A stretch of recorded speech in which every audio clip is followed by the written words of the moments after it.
পানযোগ্য নয়।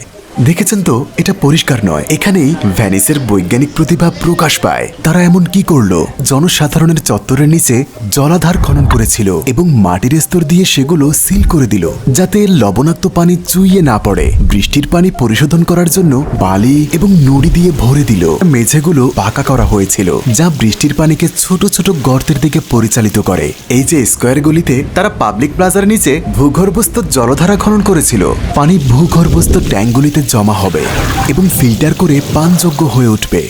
এইভাবেই তারা প্রায় ৬০০টি মিঠা জলের কূপ খনন করেছিল। তবে আজ প্রতিদিন পানীয় জল বিতরণ করা হয় খাল এবং পাইপলাইনের মাধ্যমে। এটা ভেনিসের বাইরে থেকে আসে।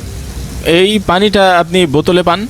পুরাতন কূপগুলির ক্ষেত্রে সেগুলোকে সাজিয়ে রাখা হয়েছে। এখানে মানুষ থাকে,